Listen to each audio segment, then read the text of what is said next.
Conclude, अच्छा tangent conclude कर दिया था अपन ने, टेंजेंट कंक्लूड कर दिया था। अच्छा वो एक क्वेश्चन भी तो दिया था यार, मैं तो भूल ही गया, है ना।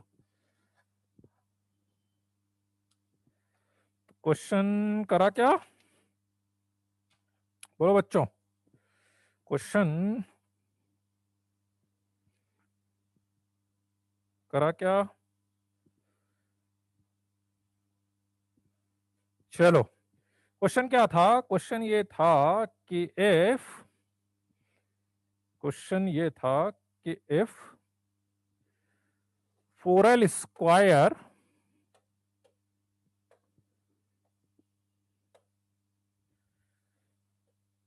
4l square minus 5m square plus 6l plus 1 equals to 0, है ना। 4l square minus 5m square plus 6l plus 1 equals to 0, then line lx plus my plus 1 equals to 0, then line lx plus my plus 1 equals to 0 touches a fixed circle, then find its center and radius। इसका centre और radius निकालना है, radius आ रहा है √5, बिल्कुल सही, बहुत बढ़िया है, बहुत बढ़िया है। कल फिजिक्स की या मैथ्स की, कल फिजिक्स की क्लास होगी, हाँ कल है ना फिजिक्स की क्लास होगी, वो जो मेरी वाली है ना, मैंने जो मंडे को ले ली थी ना फिजिक्स वाले सर की, अजीत सर की, तो वो अजीत सर कल लेंगे, है ना। हाँ तो मेरे को इसका सेंटर और रेडियस बताना है, सेंटर और रेडियस। तो रेडियस तो बच्चे सही बता रहे हैं, रेडियस तो सही है, तनिष्क का भी सही है, मैटीन का भी सही है, ठीक है। तो सेंटर नहीं आया क्या, रेडियस कैसे निकाला, तो सेंटर नहीं आया क्या, रेडियस निकाल लिया तो, हाँ बहुत बढ़िया, माधव का सेंटर भी आ गया, very good very good very good, है ना। सेंटर 3,0 आ रहा है और रेडियस √5 आ रहा है ना। चलो तो अपन सोचते हैं क्या करना है इसमें, ठीक है। देखो मुझे एक चीज ये समझ में आ रही है कि भाई ये लाइन जैसे किसी भी सर्कल को यदि टच करती होगी तो उसके सेंटर से, कंडीशन एक ही है मेरे पास, एक ही कंडीशन है कि उसके सेंटर से यदि मैं परपेंडिकुलर डिस्टेंस निकालूंगा तो किसके इक्वल आनी चाहिए, रेडियस के इक्वल आनी चाहिए। मैं मान लेता हूं कि वो जो फिक्स सर्कल को टच कर रही है उसका सेंटर अल्फा कोमा बीटा है और उसका रेडियस लेट से आर है, ऐसा अपन मान लेते हैं, है ना, ठीक है। हाँ बिल्कुल सही है तनिष्क, मैं मान लेता हूं कि ये लाइन जिस भी सर्कल को टच कर रही है उसका सेंटर 3,0 है और उसका रेडियस √5 है, ठीक, एग्री यहां तक। चलो तो इसका मतलब ये हुआ कि 3,0 सॉरी वो तो आंसर हो गया, अल्फा कॉमा बीटा से यदि मैं इसकी परपेंडिकुलर डिस्टेंस निकालूं तो किसके इक्वल आनी चाहिए, रेडियस के इक्वल आनी चाहिए, नहीं तो L alpha plus M beta plus 1 upon √L² plus M square is equal to radius. मानते हैं कुछ ऐसा ही कुछ बनना चाहिए मेरे पास रिलेशन, नहीं, है ना, L² plus M square is equal to radius, ठीक है। चलो तो देखते हैं कुछ कुछ करके क्या होता है इसमें। तो इसको उधर ले जाएंगे, स्क्वायरिंग करेंगे, तो L alpha plus M beta plus 1 का whole square is equal to R² L² plus M², ऐसा बन रहा है मेरे पास, ठीक है, ऐसा मेरे पास बन रहा है, कुछ इस तरह का रिलेशन बन रहा है, ठीक। तो अब मैं सोचता हूं मतलब ये जो रिलेशन सॉल्व करूंगा तो ये रिलेशन सॉल्व करके मुझे इसी टाइप का रिलेशन मिलना चाहिए, यही बात हुई। इसको यदि मैं पूरा अरेंज कर लूं, सॉल्व कर लूं तो मुझे इसी टाइप का रिलेशन मिलना चाहिए, ठीक है। अब आपके पास दो तरीके हैं आगे बढ़ने के, या तो मैं इसको पूरा सॉल्व कर लूं, सॉल्व करके फिर इससे देखूं इससे कुछ कंपैरिजन टाइप का हो सकता है क्या, नंबर 1।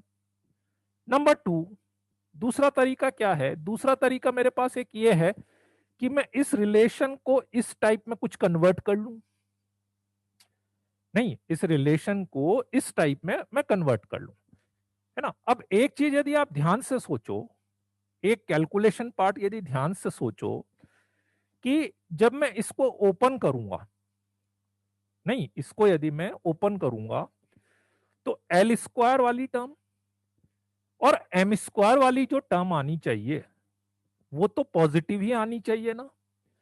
एल स्क्वायर और एम स्क्वायर वाली टर्म तो नेगेटिव नहीं आ सकती ना इस साइड। वेरी सिमिलरली इधर भी एल स्क्वायर एम स्क्वायर वाली जो टर्म आनी चाहिए वो पॉजिटिव ही आनी चाहिए। आ रही मेरी बात समझ में? यदि मैं इसको ओपन करूंगा तो एल स्क्वायर एम स्क्वायर वाली जो इधर की साइड टर्म होगी और इधर की साइड जो एल स्क्वायर एम स्क्वायर वाली टर्म होगी वो पॉजिटिव ही आनी चाहिए ना। हाँ, बाद में उसको इधर उधर करके वो नेगेटिव बन जाएगी, वो एक अलग बात। तो फिर मेरे दिमाग में एक आइडिया आया कि ठीक है मैं कोशिश करता हूं, एक बार ट्राई करता हूं कि मैंने देखा एल स्क्वायर एम स्क्वायर वाली टर्म इधर भी पॉजिटिव रहनी चाहिए, इधर भी पॉजिटिव रहनी चाहिए। तो मैंने क्या करा कि 5m² को मैं उधर ले गया, क्योंकि मैंने कहा देखो इधर तो नहीं होना चाहिए, -5 इधर तो नहीं होना चाहिए, एक बार उधर ले जाके यदि मैं ट्राई करूं तो उधर ले जाके जैसे ही मैंने ट्राई करा तो मेरे पास आ गया 5m²। ठीक है, फिर दूसरी चीज मेरे दिमाग में ये आई कि भाई इधर यदि 5m² आ रहा है तो 5l² भी आना चाहिए। मैं ट्राई कर रहा हूं वैसे ही कि बन जाता है क्या, नहीं तो कुछ और चीज ट्राई करेंगे, ओपन करके ट्राई करेंगे, क्योंकि इधर तो एल स्क्वायर और एम स्क्वायर का कोफिशिएंट सेम ही आना चाहिए था ना। तो मैंने देखा कि एक काम कर लेता है, दोनों साइड 5l² ऐड कर लेते हैं, तो एटलीस्ट इधर वाली टर्म तो मुझे दिख जाएगी कि हाँ ये हो रहा है ना। फिर देखते हैं इधर क्या बनता है, इधर भी यदि ऐसा बन जाएगा तो मेरा काम हो जाएगा। तो 4l² plus 5l² 9l²।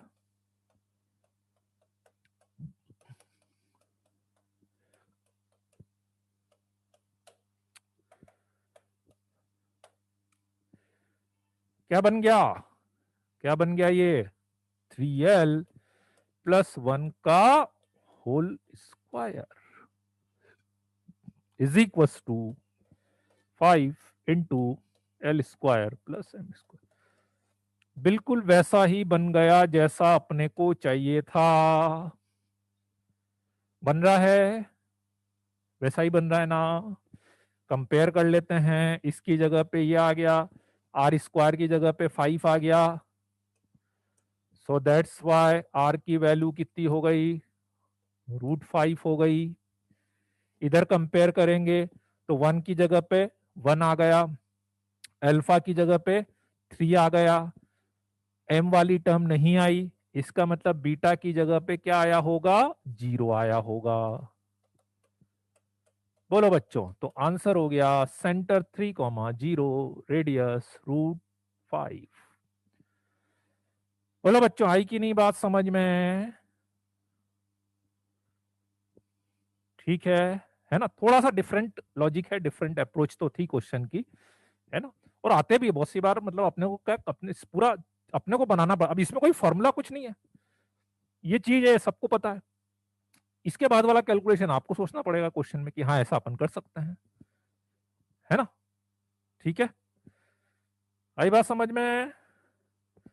L और एम कांस्टेंट तो कांस्टेंट है, या एल और एम तो कांस्टेंट होगा ना, एल और एम तो कांस्टेंट होगा, है ना, एल और एम तो कांस्टेंट ही होगा। ओके प्रियांश, ठीक है। ब्रीफली रिकैप कर देता हूं मैं एक बार, मैंने कैसे सोचा क्वेश्चन को, फिर से मैं बता देता हूं। मेरे पास एक चीज ये दी हुई थी और मुझे ये बताना था, क्वेश्चन में ये बोला था कि ये लाइन एक सर्कल को टच कर रही है, उस सर्कल का सेंटर और रेडियस बताना था। तो मैंने एज्यूम करा let the centre and radius of this circle is this. मुझे एक ही चीज पता है कि यदि कोई भी लाइन किसी सर्कल को टच करती है तो उसके सेंटर से उसकी perpendicular distance equal to radius आना चाहिए। तो मैंने अल्फा कोमा बीटा से इसकी परपेंडिकुलर डिस्टेंस इक्वल टू ये कर दिया। अब क्वेश्चन ने जो रिलेशन दिया हुआ है मुझे पता है कंडीशन तो एक ही है, तो घूम फिर के ये जो रिलेशन आएगा ये तो यहीं से आएगा ना, और तो कोई सोर्स दिख ही नहीं रहा मेरे को। एक ही चीज बोली, एक चीज के लिए ये कंडीशन लगा दी, ये सेटिस्फाइड हो गया तो ये टेंजेंट बन गई। तो कुल मिला के इससे ये रिलेशन जनरेट करना है ना। तो अब आप या तो इसको पूरा सॉल्व करके फिर कंपेयर कर लो, पर थोड़ा सा लॉजिक मैंने लगाया, पूरा सॉल्व करने की जरूरत नहीं पड़ी, स्क्वायरिंग स्क्वायरिंग करी तो यहाँ पर आ गए मैं। तो यहाँ पे आने के बाद मुझे एक चीज समझ में आई, मैंने एक चीज को यूज करा कि भाई इधर जो एल स्क्वायर एम स्क्वायर वाली टर्म आएगी और इधर जो एल स्क्वायर एम स्क्वायर वाली टर्म आएगी, दोनों पॉजिटिव आनी चाहिए। तो बाकी तो मुझे नहीं समझ में आया कि इधर एल स्क्वायर क्या होगा इधर क्या होगा, पर इतना तो कंफर्म हो गया कि -5m² इधर तो नहीं हो सकता, -5m² इधर जाएगा। ठीक है, आप बोले कि हो सकता था कि इधर भी कुछ होता होता तो फिर ये वाली टर्म नहीं बनेगी, 5m² आ गया। दूसरी चीज मुझे क्लियर कट दिख रही है कि इधर तो मुझे नहीं पता एल स्क्वायर एम स्क्वायर क्या आएगा, लेकिन इधर कंफर्म पता है कि एल स्क्वायर और एम स्क्वायर का जो कॉफिशिएंट है वो सेम आना चाहिए। तो इसलिए यदि 5m² आ रहा है तो 5l² आना कंफर्म है। तो इसलिए मैंने दोनों साइड 5l² लिया, और जैसे ही लिया तो इधर वाली टर्म भी मेरी मैच कर गई। फिर उसके बाद सीधे सीधे मैंने कंपेयर कर लिया अपना रिलेशन से। ठीक है, चलो बढ़ते हैं आगे। इक्वेशन कैसी हुई, एल और एम कांस्टेंट हुए, तो भैया ये सर्कल की इक्वेशन ये थोड़ी ना है यार, ऐसा मत करो रौनक जैन, ये तो लाइन की इक्वेशन है। ये कहाँ बोला ये सर्कल की इक्वेशन है यार, क्वेश्चन तो पढ़ो एक बार, ये तो लाइन की इक्वेशन है। ठीक है, चलो लिख लो तो इसको।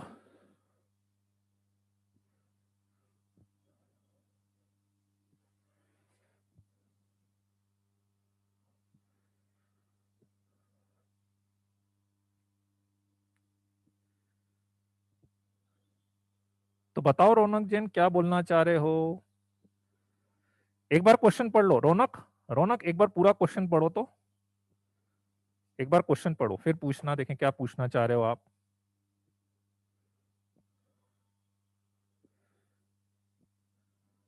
Okay okay okay Rituraj.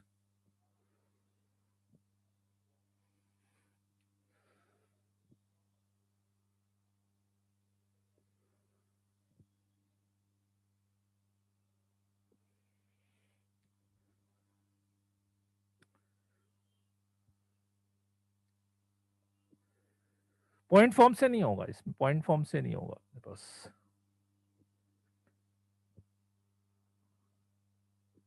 एक ही बार टाइप करना है, कुशाग्र मैंने पढ़ लिया, यदि मैं उधर देख रहा हूं तो एक बार टाइप करोगे तो भी समझ जाऊंगा, मैंने पढ़ लिया है सबका मैसेज। इतना तो पता है कि वो सर्कल की इक्वेशन नहीं लाइन की है, तो फिर क्या पूछना चाह रहे हो रौनक।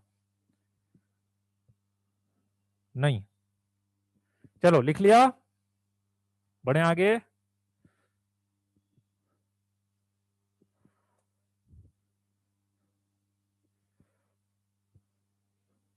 हाँ, तो अपन ने कहाँ पे छोड़ा था, अपन ने कहाँ पे छोड़ा था लास्ट क्लास में, क्वेश्चन के बाद कहाँ पे छोड़ा था अपन ने। अच्छा, वो मैंने एक ब्रीफ कर दिया था पूरा, है ना, टेंजेंट की इक्वेशंस का वो सब ब्रीफ कर। एक क्वेश्चन और अपन कर लेते हैं, एक क्वेश्चन और अपन कर लेते हैं।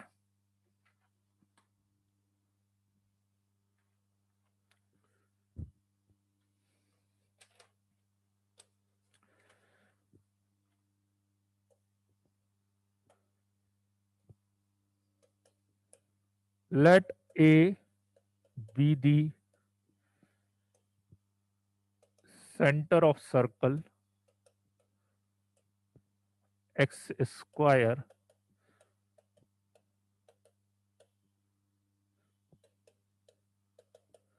Equals to 0, tangents at points B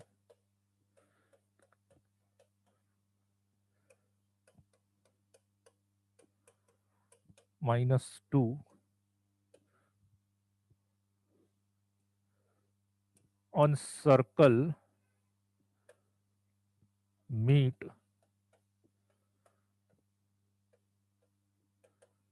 at point C. Find area of quadrilateral ABCD,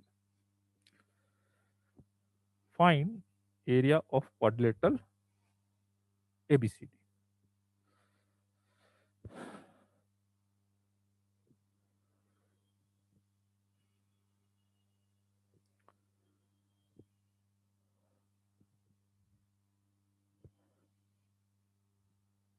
40% पढ़ लिया अपन ने, 40%। चलो ट्राई करो तो एक बार ये वाला क्वेश्चन, क्योंकि टेंजेंट सब सबको लिखनी आई गई, हर तरह की टेंजेंट्स है अपने पास, है ना।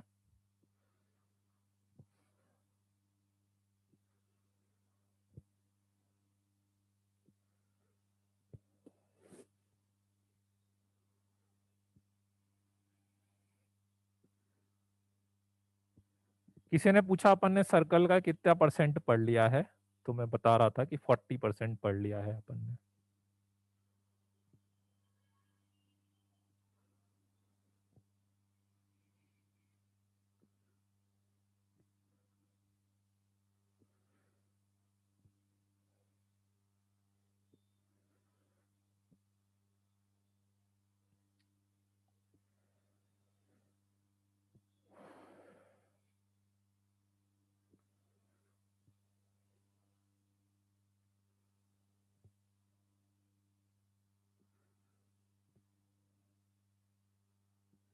क्वेश्चन करो यश, यश क्वेश्चन करो, क्वेश्चन करो बेटा।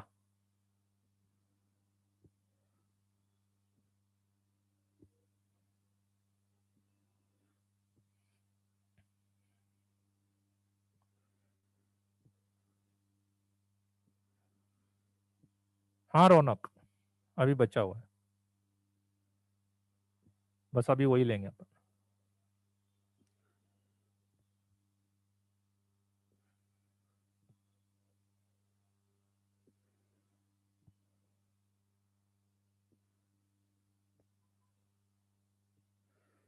आरुष पहले क्वेश्चन कर लो बेटा, मैसेज बाद में टाइप कर लेना।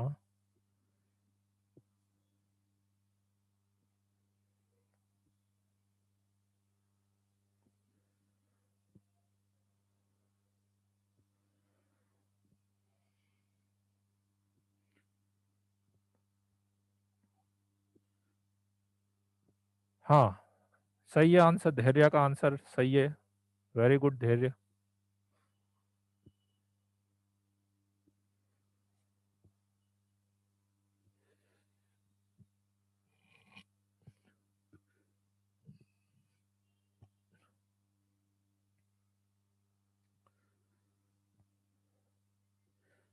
नहीं ऋतुराज।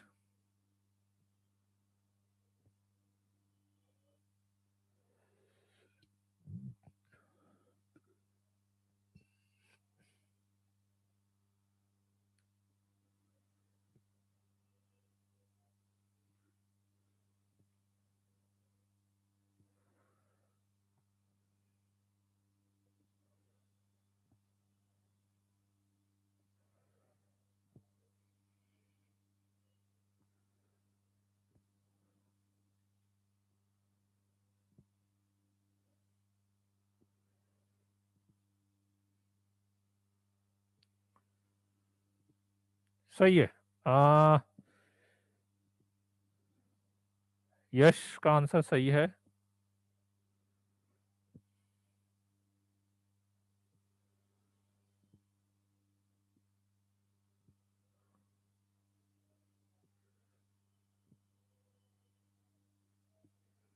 नहीं नंदन। हाँ अंश का आंसर सही है।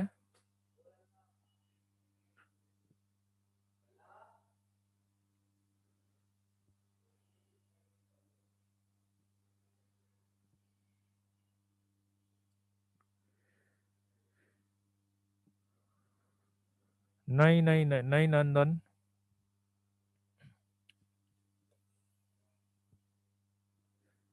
सर्कल का सेंटर कितना आ रहा है? 1,2। रेडियस कितना आ रहा है? 5। सेंटर 1,2 आ रहा है, रेडियस 5 आ रहा है।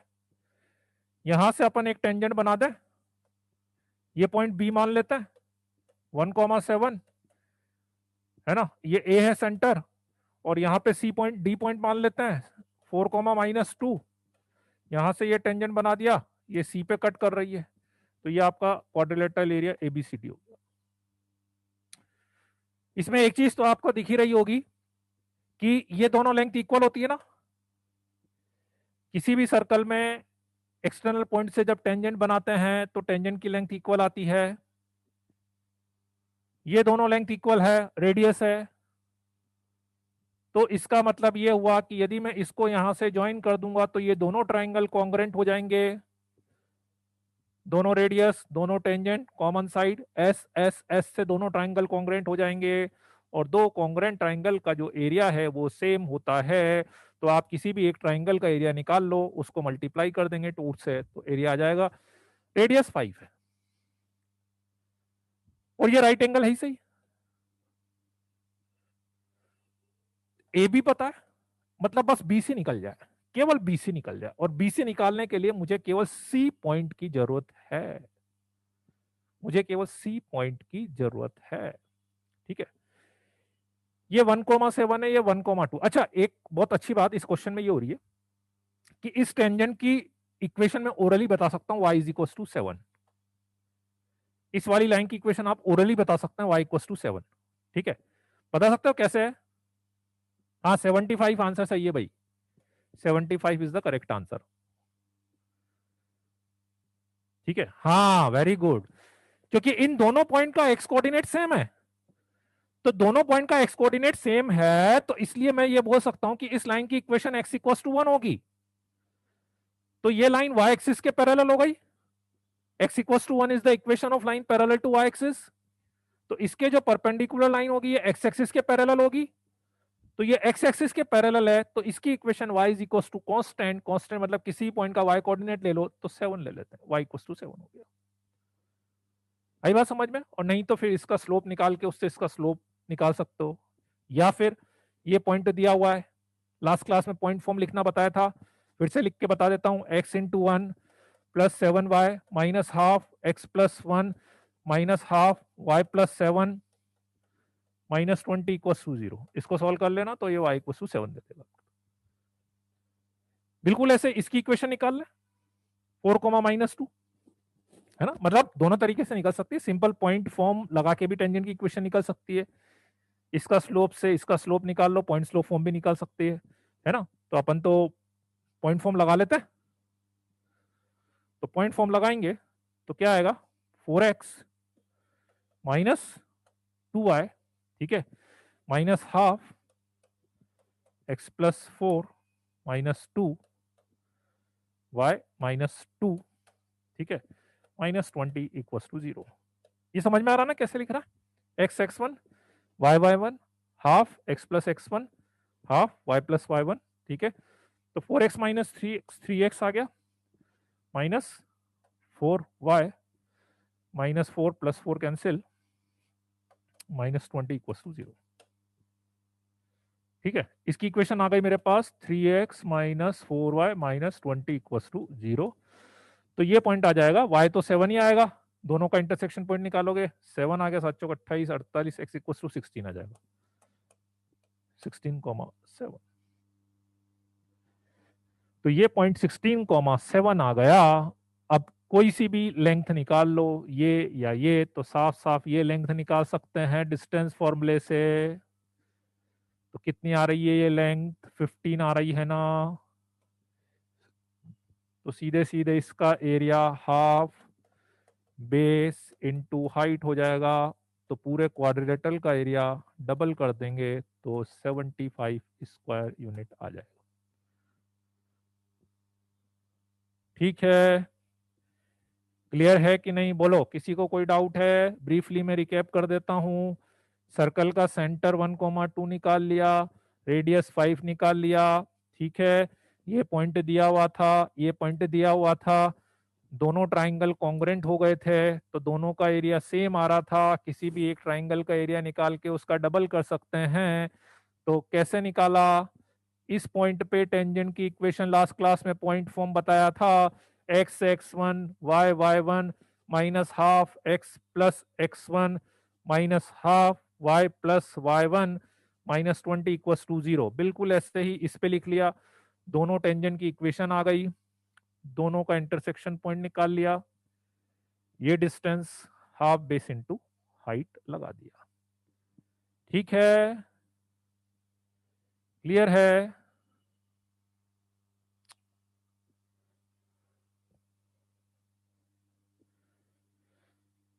रेडियस का स्लोप निकालकर पॉइंट स्लोप फॉर्म इसमें ज्यादा इजी था। हाँ वो इसमें जैसे सेंटर आ गया ये कर सकते हो, वो भी कर सकते हो, वो भी। और उसी से तो डेरिवेशन करा है, जैसे आप रिकॉल करो अपन ने जो पॉइंट फॉर्म निकाला था, याद करो लास्ट क्लास में जो मैंने पॉइंट फॉर्म का जो अपन ने डेरिवेशन करा था वो ऐसे ही तो करा था, याद है? पहले मैंने इसका स्लोप निकाला था, फिर इसके स्लोप से इसका स्लोप निकाला था, तो वैसे ही तो डेरिवेशन करा था अपन ने एक तरह से, है ना? तो वही चीज हो जाएगी वो, रेडियस का स्लोप निकाल के करेंगे तो। चलो बढ़े आगे, लिख लिया सब बच्चों ने? हाँ ट्राइंगल के कोऑर्डिनेट के थ्रू भी निकाल सकते हो, कोई दिक्कत नहीं है ना? चलो एक दो छोटी छोटी चीजें बता देता हूं मैं। लेंथ ऑफ टेंजेंट,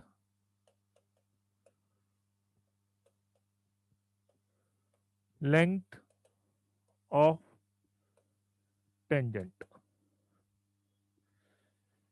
सर्कल की इक्वेशन गिवन है, x square plus Y square plus 2gx plus 2fy plus C equals to 0।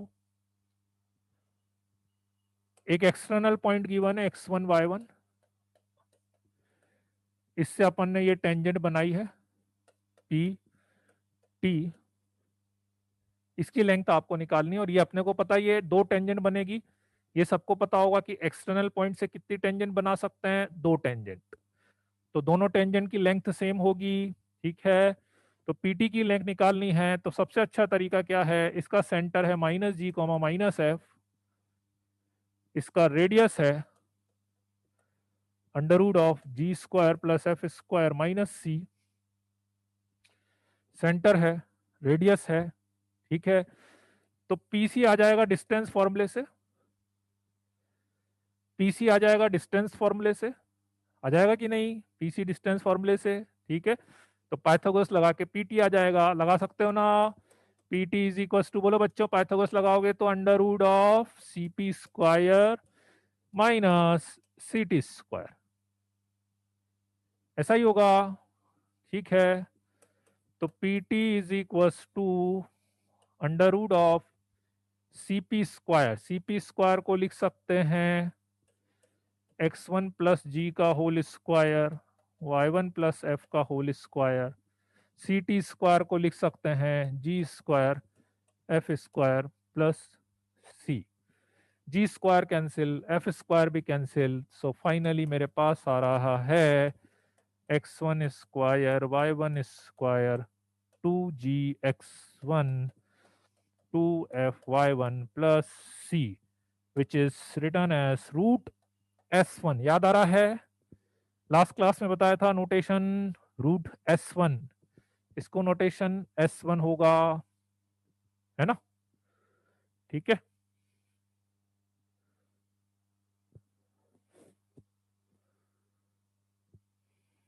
To क्या बोल रहे हो? टू सही है ना? हाँ प्लस होगा ना, कहाँ पे, कहाँ पे प्लस होगा?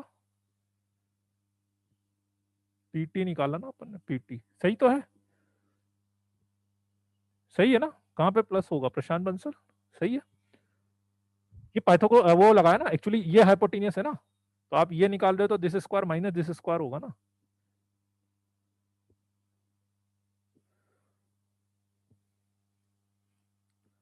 लेंथ में कंफ्यूज है, okay okay okay. Distance formula ये बोल रहे हो क्या? ये तो मैंने डिस्टेंस फॉर्मूला लगाया, सीपी डिस्टेंस फॉर्मूले से निकाली है, ये री अंडर रूट आती तो उसका स्क्वायर हो रहा है तो इसलिए अंडर रूट हट गया, सी टी रेडियस है, इसका स्क्वायर तो वो अंडर रूट ये भी हट गया अपने पास, ठीक है?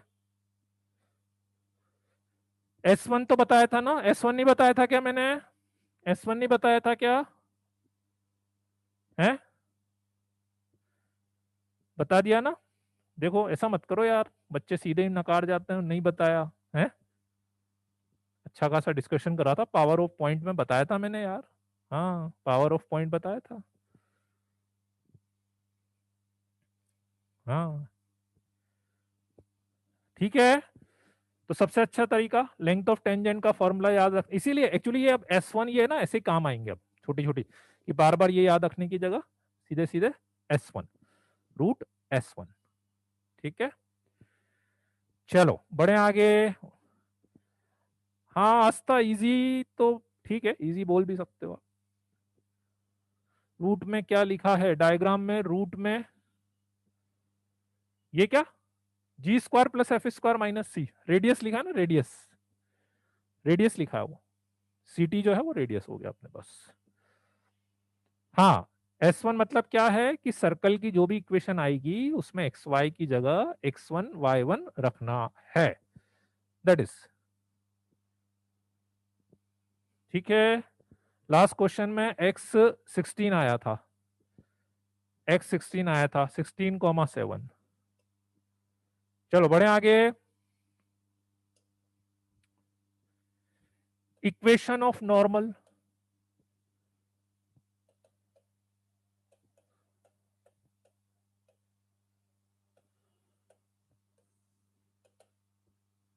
इक्वेशन ऑफ नॉर्मल ठीक है। इक्वेशन ऑफ नॉर्मल क्या होता है कि सर नॉर्मल क्या होता है, नॉर्मल अपन बोलते हैं कि कोई भी कर्व आप लेंगे, उसके एक पॉइंट P पे लेट से मैंने एक टेंजेंट बनाई, तो इसके परपेंडिकुलर लाइन, इस टेंजेंट के perpendicular line, this is normal, this is normal ठीक है। यहां तक नहीं, पूरी लाइन, पूरी लाइन ठीक है, this is called normal. Means एक तरह से आप ऐसा बोल सकते हैं, normal of a circle will be diameter,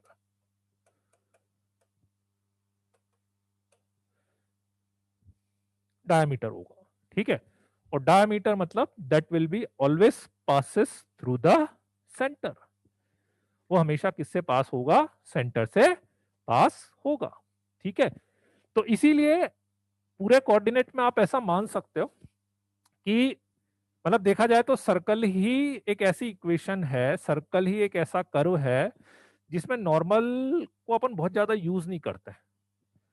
normal का डायरेक्टली कोई ऐसा फॉर्मूला भी नहीं है ठीक है, फॉर्मूला आपको लिखना हो तो लिख तो सकते ही हैं, अपन लिख तो लेंगे ही सही है ना, पर याद रखने की जरूरत नहीं है, बस नॉर्मल का कंसेप्ट आप याद रखना है ना। अच्छा देखो एक चीज मैं और बता दूं कि आप जैसे मॉड्यूल वगैरह में देखोगे ना, ठीक है, मैं मॉड्यूल में टेंजेंट वाले पार्ट में, नॉर्मल वाले पार्ट में बहुत सारे फॉर्मूले दिखेंगे, पॉइंट ऑफ कांटेक्ट के एम की फॉर्म में बहुत सारे फॉर्मूले दिखेंगे, पर मैं उसको रिकमेंड नहीं करूंगा, याद रखने की जरूरत नहीं है।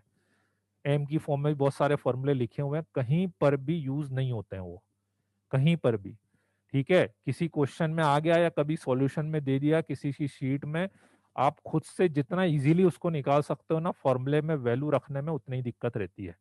तो मैं तो उसको रिकमेंड नहीं करता हूँ, मैंने तो खुद ने याद नहीं करा हुआ कभी भी, और कोई ऐसा क्वेश्चन नहीं होता जो अटक जाए ठीक है।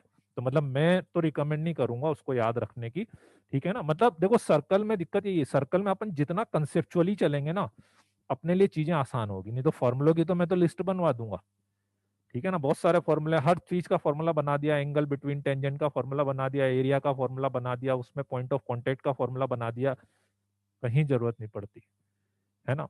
जरूरत पड़ती भी है तो अपन कैलकुलेशन से इतने इजीली कि 100 क्वेश्चन में मुझे एक क्वेश्चन में कहीं पे जरूरत पड़ गई तो मैं उसके लिए क्यों फॉर्मूला याद रखूंगा, है ना। तो मेरा सजेशन यही है कि कम से कम, और अभी तो क्या है सर्कल से स्टार्ट हुआ है, आगे जैसे जैसे अपन जाएंगे, वो इसलिए मैं बोल रहा हूँ कि आगे ना और ज्यादा आएंगे अभी तो, पैराबोला एलिप्स हाइपरबोला में तो और भी ज्यादा आते हैं। तो यदि मैं सारे फॉर्मूलों की लिस्ट बना दूं ना तो एक्चुअली आपका कोऑर्डिनेट से इंटरेस्ट ही खत्म हो जाएगा कि अरे इतने सारे फॉर्मूले। तो इसलिए मैं जनरली कम से कम फॉर्मूले और ज्यादा से ज्यादा कंसेप्ट पे बिलीव करता हूँ कि ज्यादा अच्छा है कि अब जैसे नॉर्मल है, अब नॉर्मल का फॉर्मूला क्यों मैं याद रखूंगा? फॉर्मूला लिखना है लिखूंगा मैं फॉर्मूला, पर मैं क्यों याद रखूं? -g, -f x1 y1,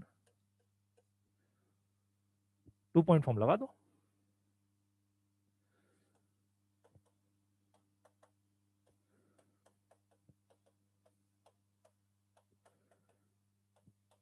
ये लो, नॉर्मल हो गया। अब रख लो, इसको याद रखना हो तो याद रख लो, और निकालने का मेथड आता तो वो निकाल लो। ठीक है, बोलो। आरुष अलग से पूछ लेना बेटा स्ट्रेट लाइन का रिवीजन के लिए। ठीक है, हाँ रेडियस की इक्वेशन ही निकालनी है, पर एक्चुअली उसको रेडियस इसलिए नहीं बोलते हैं। देखो थोड़ा सा टर्म में डिफरेंस समझना। रेडियस आप बोलोगे तो इनडायरेक्टली रेडियस तो लाइन सेगमेंट हो गया, है ना। रेडियस मतलब यहां से यहां तक का पार्ट, इसीलिए मैं उसको रेडियस नहीं बोलता हूं, पूरा यहां से लेके यहां तक का। ठीक है ना। और इक्वेशन है तो इक्वेशन तो पूरी आएगी, ऐसा तो है नहीं केवल यहां से यहां तक की अलग इक्वेशन आएगी बाकी की अलग इक्वेशन आएगी। तो बस आपको तो एक चीज याद रखनी है, सर्कल का नॉर्मल मतलब उसका डायमीटर, और उसका डायमीटर मतलब that will passes through the centre. ठीक है। अच्छा एक क्वेश्चन पूछूं मैं आपसे कि सर्कल में किसी पॉइंट से मैक्सिमम आप कितने नॉर्मल ड्रॉ कर सकते हैं? कहीं पर भी यदि एक पॉइंट लेना हो तो उस पॉइंट से मैक्सिमम अपन कितने नॉर्मल ड्रॉ कर सकते हैं? कुछ बच्चों का आंसर सही आया, कम बच्चों का। किसी ने एक, ज्यादातर बच्चों का आंसर एक आ रहा है, कुछ बच्चों का दो आया है। तीन आंसर आए, एक, दो, इनफाइनाइट। ऑडियंस पोल के अकॉर्डिंग 90% ये है, 95%, 4% ये है, और 1% ये है। क्या लगता है?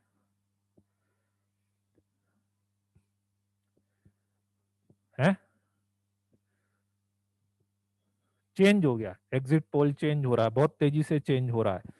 ये वाला सीधा 50% पे जंप कर गया है, ये सीधा 1% पे जंप कर गया है, और ये 49% पे जंप कर गया है।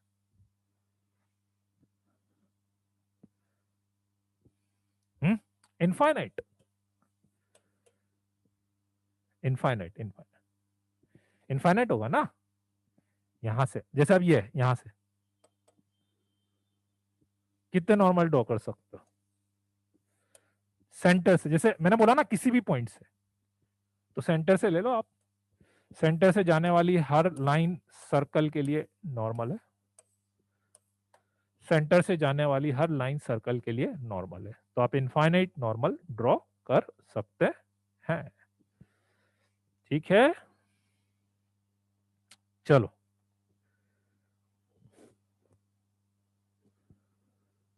नहीं सर्कल से नहीं बोला था मैंने, सर्कल पे कहीं भी किसी भी पॉइंट से। चलो बढ़े आगे।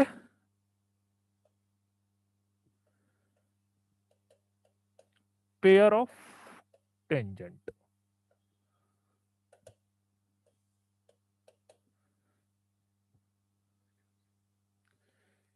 Pair of tangents, pair of tangents, pair of tangent, pair of tangents. ठीक है। अब अभी मैं तीन फॉर्मूले आपको बताऊंगा। सबसे पहला पेयर ऑफ टेंजेंट्स का, उसके बाद कोड ऑफ कॉन्टेक्ट का, है ना, पेयर ऑफ टेंजेंट का, उसके बाद कोड ऑफ कॉन्टेक्ट का बताऊंगा, और उसके बाद इक्वेशन ऑफ कोड whose mid point is given. तीन फॉर्मूले बताऊंगा। तीनों फॉर्मूले, तीनों फॉर्मूले आपके पूरे कोऑर्डिनेट में सेम चलेंगे, सेम पैटर्न, सेम है, लिखने का पैटर्न सेम है।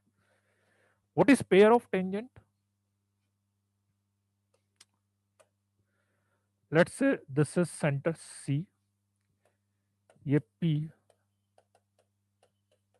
x1 y1। ठीक है, पहले एक फॉर्मूला मैं बताऊंगा आपको और एक मेथड भी बताऊंगा। इसके लिए दो चीजें बताएंगे आपको, एक फॉर्मूला भी बताएंगे और एक मेथड भी बताऊंगा मैं आपको। ठीक है, सर्कल आपको दिया हुआ है,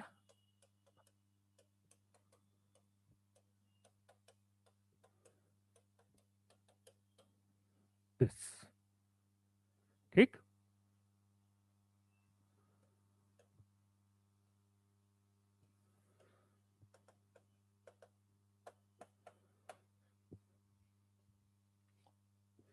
सर्कल दिया है और पॉइंट दिया है, दो चीजें दी। ठीक है, सर्कल दिया है और पॉइंट दिया है, दो चीजें दी। ठीक है, P A and P B, pair of tangents, pair of tangents. ठीक है, S S1 is equals to t square, S1 is equals to t square। ठीक है, what is S? Equation of circle. S1 आपको पता ही है। ठीक है, what is t? Equation of tangent.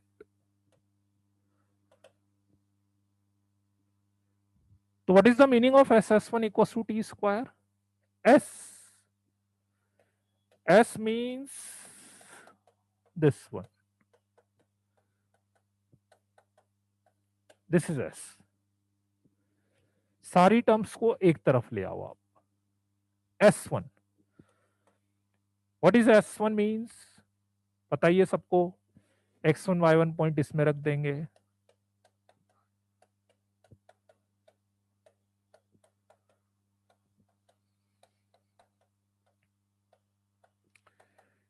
Is equal to T square. T equation of tangent. Equation of tangent मतलब जैसे आपने टेंजेंट की इक्वेशन लिखी थी ना, इक्वेशन ऑफ टेंजेंट लिखी थी ना पॉइंट फॉर्म में, पॉइंट फॉर्म में, वो पॉइंट फॉर्म में है ना, x1 y1 g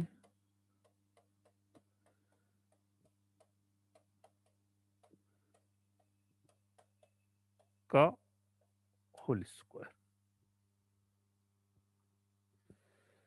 this is the complete equation of pair of tangent. Pair of tangent का मतलब एक तरह से जैसी पेयर ऑफ स्ट्रेट लाइन की इक्वेशन आती थी ना, पेयर ऑफ स्ट्रेट लाइन, वैसी इक्वेशन आएगी ये, वैसी इक्वेशन आएगी। ठीक है ना, नो डाउट आपको बहुत बड़ी दिख रही होगी। ठीक है ना, बड़ी भी है, बहुत बड़ी भी नहीं होती, क्योंकि ये तो एक वैल्यू आ जाएगी, ये तो वैल्यू आएगी, है ना, इसकी तो दिक्कत है ही नहीं। इसका होल स्क्वायर जरूर सॉल्व करना पड़ेगा आपको। ठीक है, so this is combined equation of PA and PB, combined equation of PA and PB। ठीक है, चलो लिख लो तो इसको।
हाँ, लास्ट क्वेश्चन में स्पेसिफिक केस नहीं बोलेंगे कुशाग्र, देखो क्वेश्चन ये था कि सर्कल में अपन किसी पॉइंट से मैक्सिमम कितने नॉर्मल ड्रॉ कर सकते हैं, किसी पॉइंट से।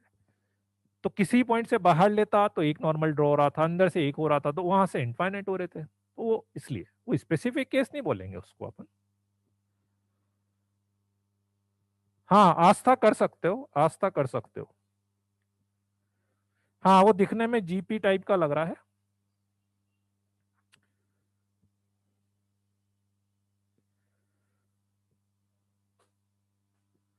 ठीक है। हाँ वो जीपी टाइप का दिख रहा है। अच्छा सॉरी, वो आस्था नहीं, अस्तित्व जैन है। सॉरी सॉरी सॉरी, वो अस्तित्व जैन है, वो दूर से मेरे को आस्था लगा इसलिए।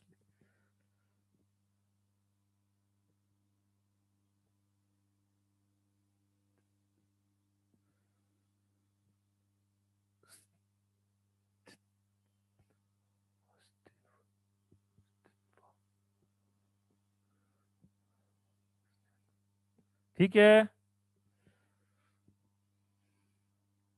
हाँ S((1)=T², है ना, ये याद रख लेना। अब क्या होगा कि आगे जैसे अभी मैं दो इक्वेशन और बताऊंगा, तो अब है ना बस आप तीन नोटेशन याद रख लेना, तीन नोटेशन याद रख लेना। एस समझ में आ गया, equation of circle. T equation of tangent जो पॉइंट फॉर्म में लिखी थी। S1 आपको पता ही है।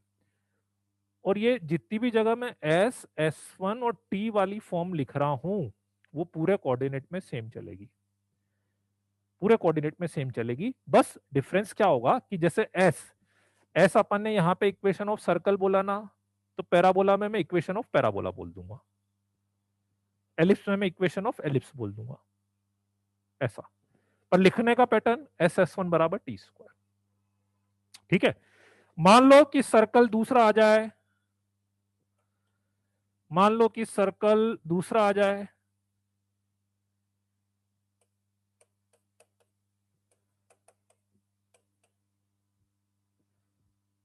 ठीक है, सर्कल दूसरा आ जाए, तो इसमें S((1)=T² का क्या मतलब होगा बच्चों?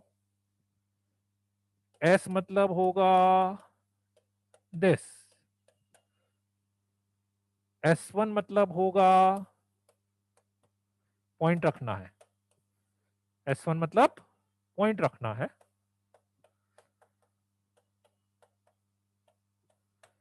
दिस =T²,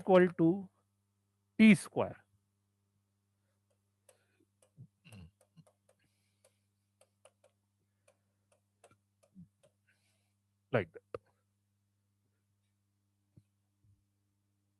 बोलो बच्चों, आ गई बात समझ में? क्लियर है? हाँ मतलब थोड़ा थोड़ी आधा, मतलब कोऑर्डिनेट में क्या ना, आधी चीजें तो रिलेटेड हो जाएगी, जैसे सर्कल के बाद पैराबोला एलिप्स हाइपरबोला, आधी आधी चीजें कॉमन आ जाएगी। एलिप्स हाइपरबोला में तो 80% पार्ट कॉमन ही है, एलिप्स हाइपरबोला में तो 80% पार्ट कॉमन ही है ना। तो इसीलिए तो बोलते हैं ना, एक्चुअली क्या होता है कि कोऑर्डिनेट में पता है, और ये चीज आपको पता है नेक्स्ट ईयर बहुत फील होगी, कि आप सर्कल, स्ट्रेट लाइन सर्कल को जितने अच्छे से कर लोगे ना, आगे आपके लिए चीजें उतनी स्मूथ होती जाएगी, जितनी अच्छे से कर लोगे उतनी आपके लिए चीजें स्मूथ होती जाएगी। और इसमें आपने थोड़ी भी होशियारी करने की कोशिश करी कि मेरा ये छूट गया, पहले मैं वो कर लेता हूँ, ये कर लेता हूँ, वो कर लेता हूँ, तो फिर आपका पूरा कोऑर्डिनेट जाएगा। और पूरा कोऑर्डिनेट जाने का मतलब पांच क्वेश्चन जाएंगे आपके सीधे सीधे। ठीक है ना, तो इसलिए थोड़ा सा ध्यान रखना, मैं बार बार ये वाली बात बोल रहा हूँ, है ना। ठीक है।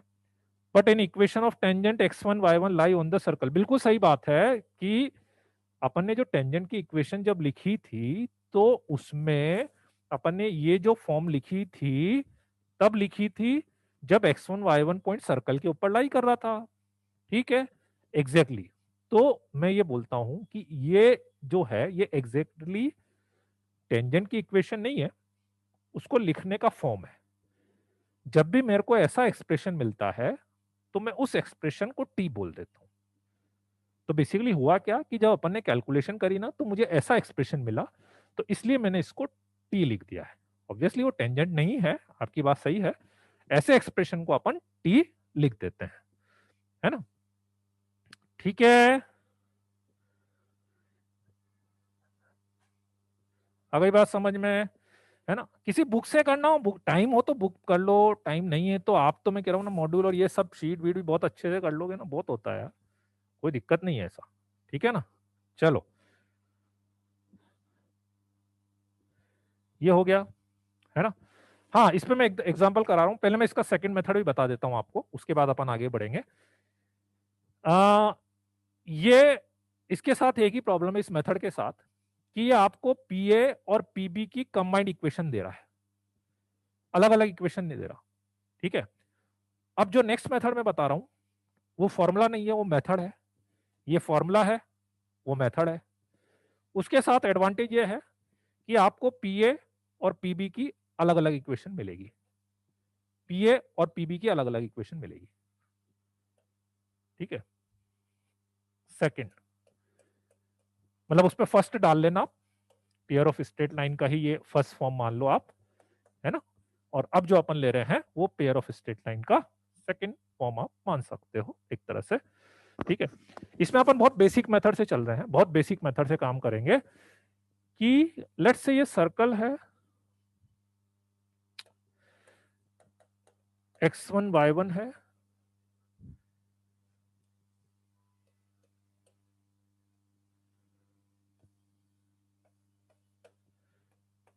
p a b।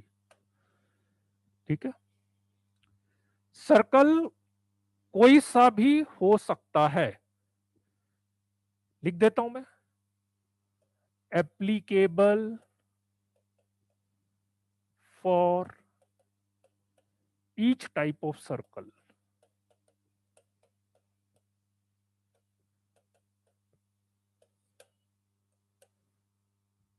अभी मैं कैलकुलेशन के लिए थोड़ा सा ये ले रहा हूं, इसलिए मैंने वो लिख दिया कि ऐसा नहीं है कि इसी सर्कल के लिए वैलिड है, आप इसको दूसरे वाले सर्कल पे भी लगा सकते हो। ये पी एंड पी भी आ गया। ठीक है, लॉजिक समझना, मेथड काम करेगा इसमें। मैं मान लेता हूं कि इसका स्लोप m है, आपको पी और पीबी की इक्वेशन निकालनी है, तो पी और पीबी की इक्वेशन निकालने का मतलब आपको केवल स्लोप निकालना है, क्योंकि स्लोप आ गया तो पॉइंट स्लोप फॉर्म से इक्वेशन आ जाएगी।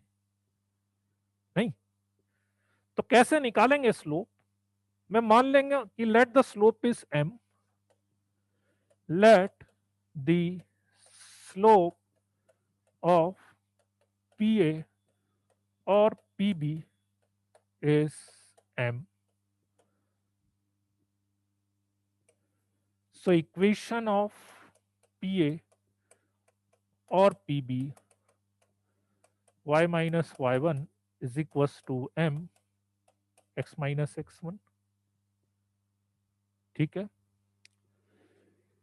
ये यदि सर्कल की इक्वेशन है टेंजेंट की, तो definitely it should satisfy the condition of tangency, it should satisfy the condition of tangency mx minus y is to 0। ये आ गया। ठीक है, now apply the condition of tangency,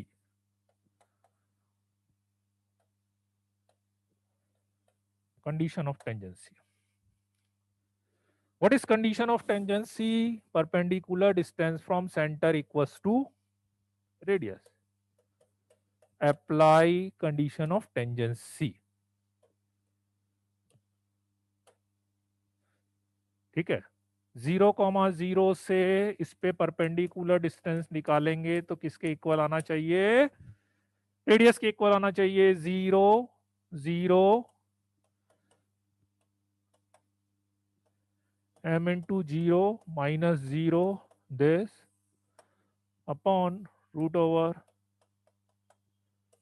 is equals to radius. ठीक है, y1 minus M x one का whole square is equals to A square M square plus 1, ठीक है। ये बन जाएगा quadratic in M,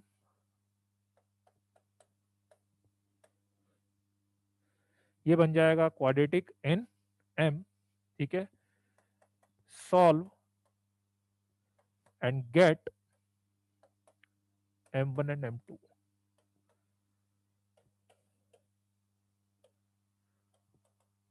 slope of PA and PB, और P और PB का स्लोप आ गया तो पॉइंट स्लोप फॉर्म से आप दोनों की इक्वेशन लिख सकते हो। बोलो बच्चों, आई कि नहीं बात समझ में?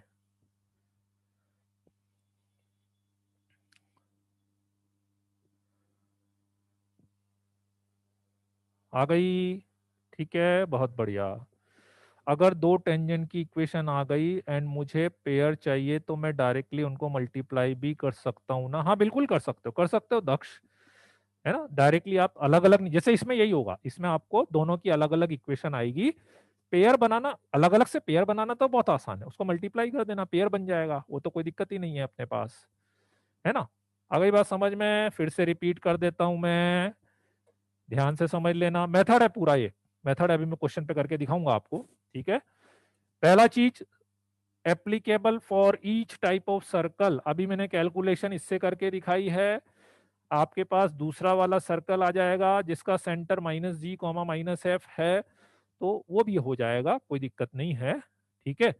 तो क्या करेंगे, सबसे पहले इसका स्लोप m मान लेंगे। आप पूछ रहे हो कि सर m किसका स्लोप है, पीए का है कि पीबी का? किसी का भी मान लो, बाद में आपको वैल्यू दोनों की ही मिलेगी, है ना। दोनों के लिए मेरे को दो बार कैलकुलेशन करने की जरूरत नहीं है, ठीक है। तो m मैंने मान लिया, लेट द स्लोप ऑफ पीए, ठीक है। m जो है मैंने पीए का स्लोप मान लिया, ठीक। पीए का स्लोप मान के इसकी इक्वेशन लिख दी, कोई दिक्कत यहां तक? पीए लाइन सर्कल की टेंजेंट है, तो उसके सेंटर से परपेंडिकुलर डिस्टेंस रेडियस के इक्वल होनी चाहिए, ठीक है। तो apply condition of tangency, centre से perpendicular distance equals to radius. अभी सर्कल ये लिया था तो सेंटर 0 0 था, सर्कल दूसरा लेंगे तो उसके अकॉर्डिंगली सेंटर आ जाएगा, पर आ तो जाएगा ना, सेंटर रेडियस कंडीशन तो बन जाएगी।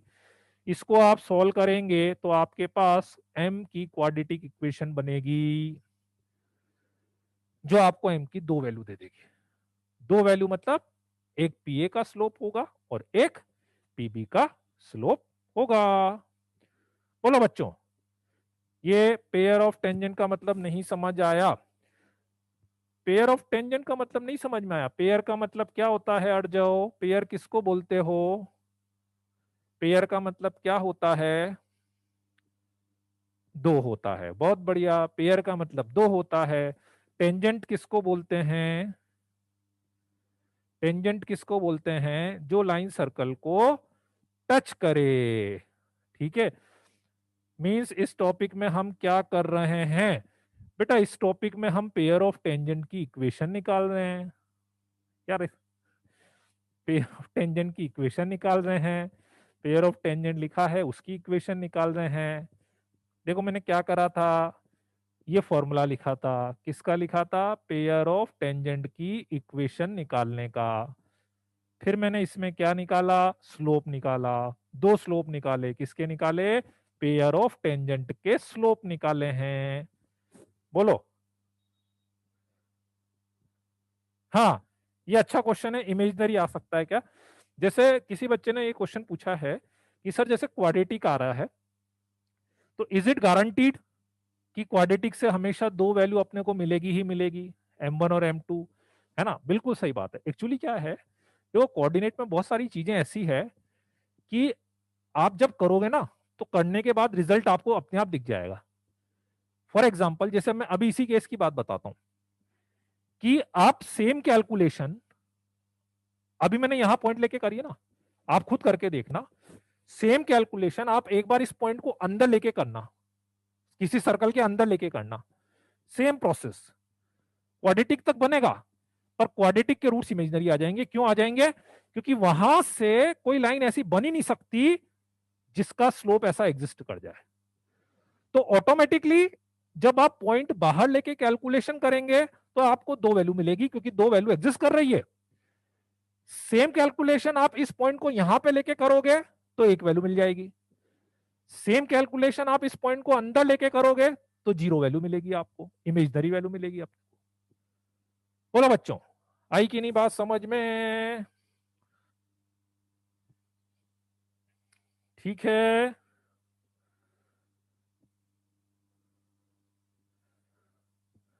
ओके देवांश। हाँ, इसमें इस वाले में केवल मेथड याद रख लेना, पहले वाले का फॉर्मूला याद रख लेना, है ना। हम पॉइंट को सर्कल पे ही रख दें तो वैल्यू जीरो होगी। मैंने बोला ना, आप सेम कैलकुलेशन यदि इस पॉइंट को सर्कल पे रखोगे इस वाले मेथड में, पहले वाले में भी रख के देख लो। आप बोलो कि सर पहले वाले में यदि ले लिया तो रख के देखो, तो यदि इसमें आपने सर्कल पे रखी होती x1 y1 तो ये वैल्यू जीरो हो गई होती, ये इज इक्वल टू जीरो हो गया होता। आपको इक्वेशन क्या मिलती? ये इक्वल टू जीरो। यही तो इक्वेशन आनी चाहिए थी। यदि पॉइंट सर्कल पे होता तो ये is equal to zero equation तो आनी चाहिए थी। आ रही है ना? वो टेंशन छोड़ दो कि सर वहां हुआ, तो अपने आप कोऑर्डिनेट ये काम कर रहा है, ये काम कोऑर्डिनेट का है, वो आपको वैसा ही रिजल्ट देगा जैसा रिजल्ट एग्जिस्ट कर रहा होगा, है ना। ठीक है। एंड सर्कल के तो इमेजनरी कैसे आएगा भैया? सर्कल के अंदर से, क्योंकि अपन कोई भी टेंजेंट ड्रॉ नहीं कर सकते सर्कल में। ये रूल फिक्स है कि सर्कल के अंदर यदि कोई पॉइंट दिया है तो वहां से जीरो टेंजेंट बनती है। यहां पे कोई पॉइंट दिया है तो एक टेंजेंट बनेगी, और सर्कल के बाहर कोई पॉइंट दिया हुआ है तो वहां से दो टेंजेंट बन सकती है। ठीक है। हाँ, पॉइंट सर्कल पर होगा, राइट मर्चेंट, सही है। क्लियर है सबको? बात आ गई समझ में? नहीं, इमेजनरी रूट्स वाला कोई क्वेश्चन नहीं आया ऐसा।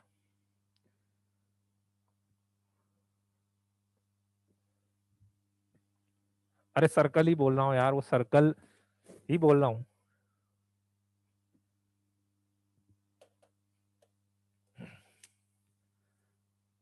बढ़िया है, कुछ बच्चे मेरी हिंदी और इंग्लिश सही कर देंगे धीरे धीरे, जो थोड़ी बहुत गड़बड़ हो रखी है ना, अच्छी है। हाँ तो चलो जी, अपन क्वेश्चन कर लेते हैं अपन तो।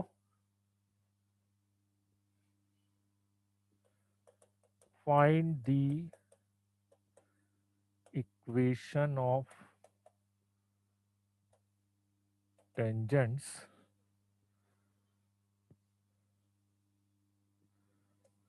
Drawn from point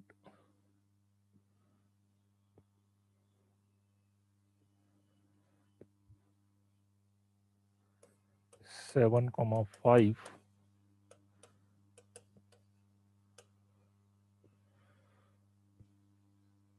to circle this। ठीक है।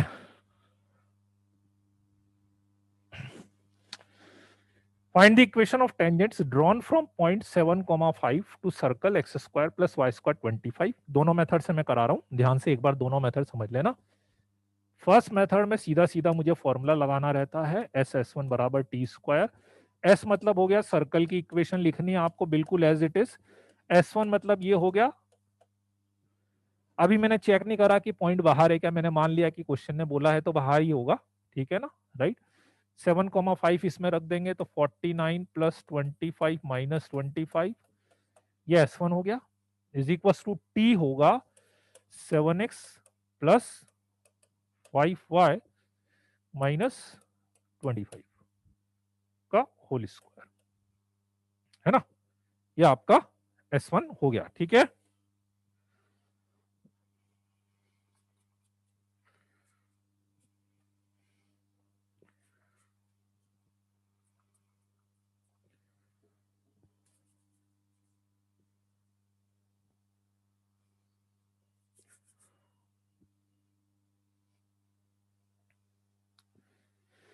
25 से 25 कैंसिल हो गया, 49x square plus 49y square minus 49 into 25 is equal to A square plus B square plus C square minus plus 2 अभी 7 पंजे 35 दूनी 70 माइनस 250y 175 दूनी 350x।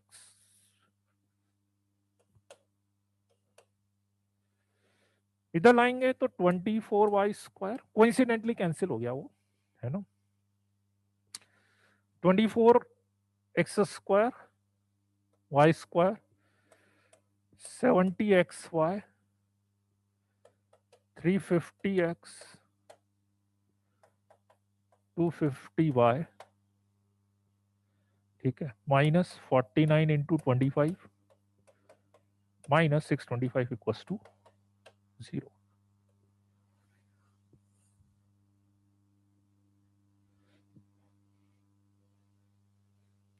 ठीक है, करेक्ट। ये जो इक्वेशन आई है ये पेयर ऑफ टेंजेंट की इक्वेशन आई है, मतलब जो दो लाइंस दो टेंजेंट्स बन रही है उनको मल्टीप्लाई करके ये इक्वेशन आई है। This is method number 1। ठीक, now come to the method number 2। ठीक है, एक बार मैं दोनों मेथड बता दूं, उसके बाद एक बार इसको लिख लो, भले इसको लिख लो, आपको लिखना हो तो इसको लिख लो एक बार।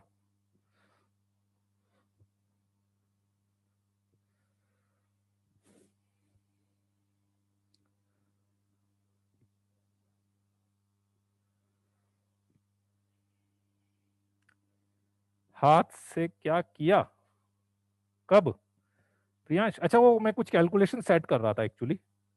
प्रियांश, वो मैं कुछ कैलकुलेशन सेट कर रहा था, मुझे कोई पर्टिकुलर टेंजेंट्स निकलवानी थी आपसे, उसके अकॉर्डिंग मैंने पॉइंट लिया एक्चुअली।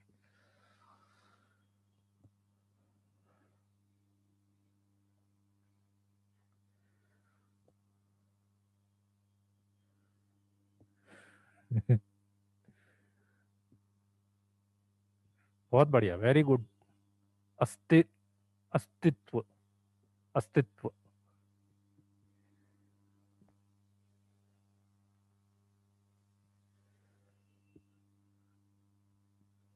तो अस्तित्व नहीं है क्या तुम्हारा नाम?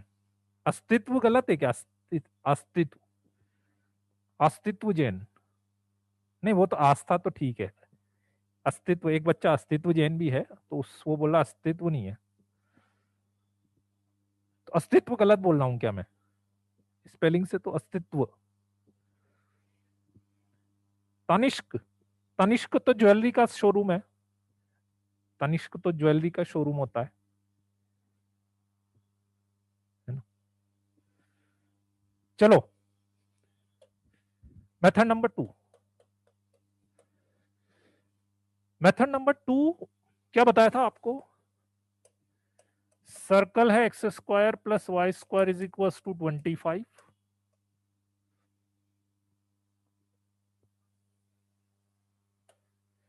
7,5 पॉइंट, ये टेंजेंट बनाया,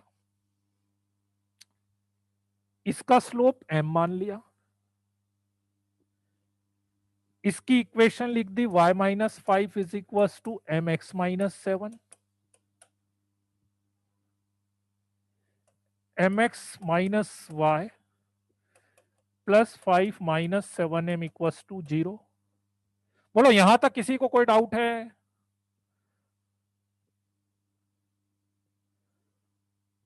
ठीक है, क्या करना है इसके बाद? कंडीशन ऑफ टेंजेंसी लगाना है। What is condition of tangency? Centre से परपेंडिकुलर डिस्टेंस 0,0 से परपेंडिकुलर डिस्टेंस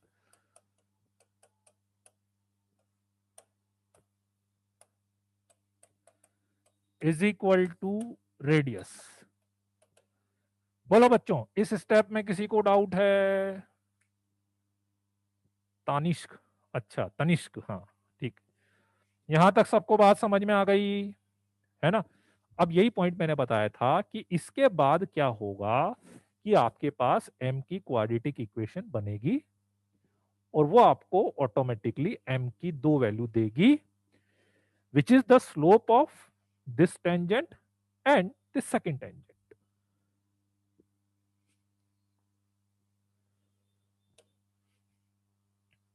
ठीक, इसको उधर ले जाता हूं, स्क्वायरिंग कर देते हैं।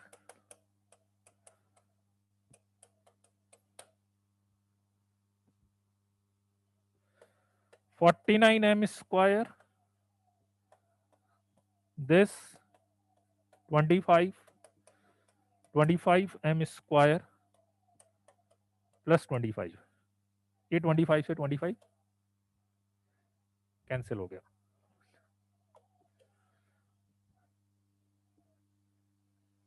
इधर ले जाएंगे, 24m square minus 70m equals to 0, m common, 24m minus 70 equals to 0।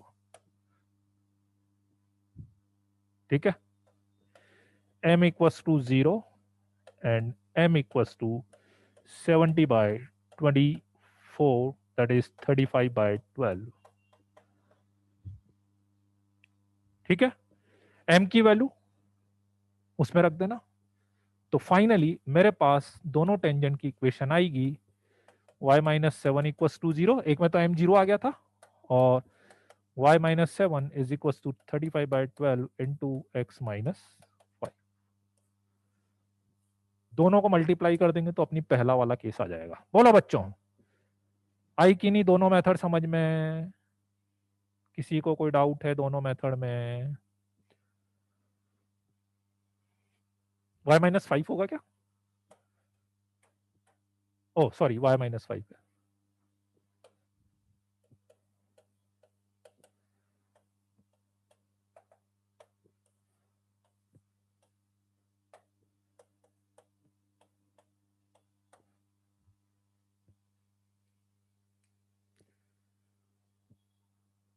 हाँ, एक्चुअली सेकंड, हाँ सेकंड रिलेटिवली अच्छी मेथड है।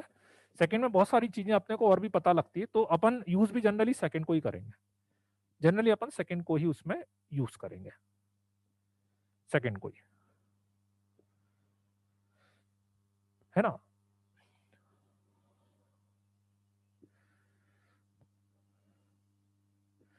फर्स्ट वाले केस में यार बहुत सारी दिक्कतें हैं यार। फर्स्ट वाले केस में क्या, एक तो होल स्क्वायर खोलना, मतलब बहुत सारी दिक्कत है। मतलब अभी आप देखना, आप क्वेश्चन करोगे ना तो आपको भी लगेगा नहीं हाँ यार सेकंड वाली चीजें ठीक है, मतलब थोड़ी सी relatively. Pair of tangent option पे देखना ना, पेयर ऑफ टेंजेंट में अलग अलग इक्वेशन बतानी है कि एक साथ बतानी है, ऑप्शन में पूछ लेना ऑप्शन में क्या है, उसके अकॉर्डिंग देख लेना, कोई दिक्कत थोड़ी ना उसमें। ठीक है ना, इसको लिख लो एक बार।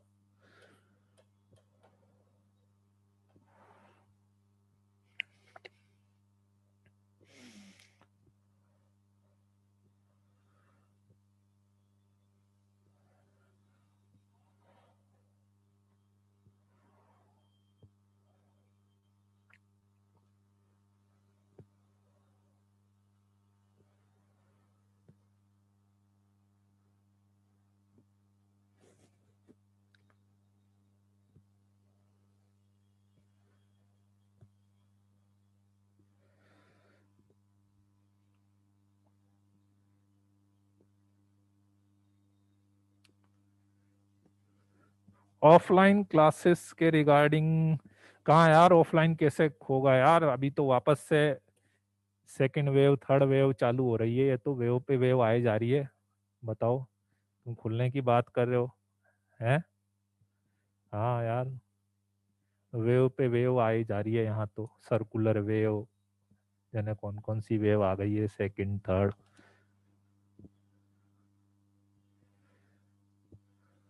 चलो जी, बढ़े आगे।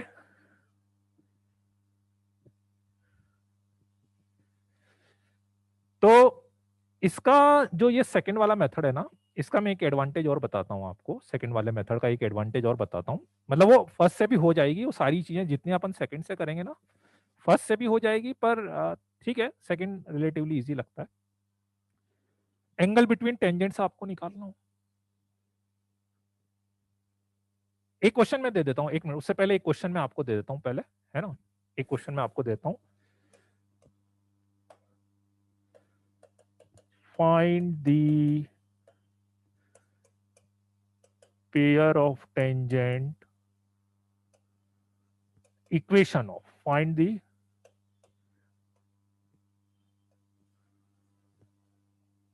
drawn from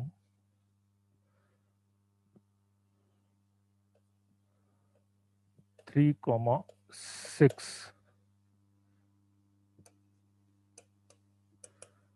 to circle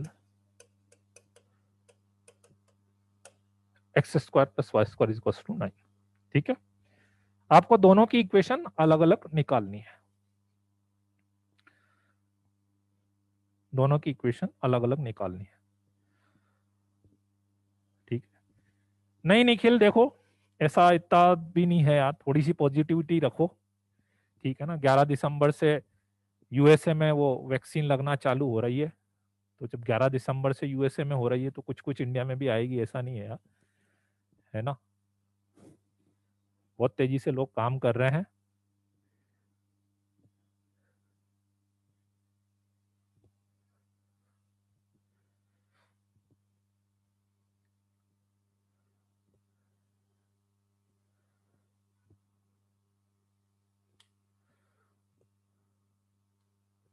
हाँ तो 3-4 महीने तो लगेंगे यार, अब 3-4 महीने, अब 3-4 महीने तो ऐसे निकल जाएंगे। देखो 3-4 महीने तो, देखो 2-3 महीने तो अभी अपने सिलेबस होते होते निकल जाएंगे। नवंबर चल रहा है, दिसंबर जनवरी तक फरवरी तक सिलेबस होगा, 1 महीने आपकी छुट्टियां, ये 4 महीने निकल गए, बताओ, पता भी नहीं लगेगा साला।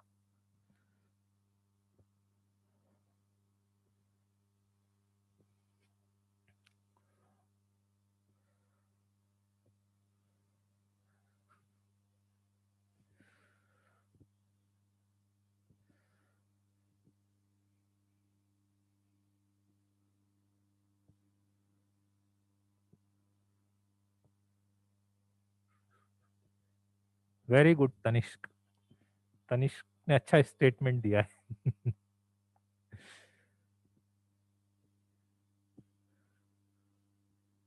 हाँ जी, चलो जी, तनिष्क ने बोला है कि positive is the most negative word of 2020। हाँ बताओ तो क्या इक्वेशन आई, एक ही आई क्या, नहीं इक्वेशन तो दो आएगी जी, कैलकुलेशन चेक कर लो, इक्वेशन दो आएगी, फिर से चेक करो। एक पॉइंट है, मैंने इसीलिए जान करके ये पॉइंट ऐसा दिया हुआ है कि आप सॉल्व करोगे तो हो सकता है आपको एक ही इक्वेशन मिले, पर सॉल्व करने के तरीके की बात है, ध्यान से देखो।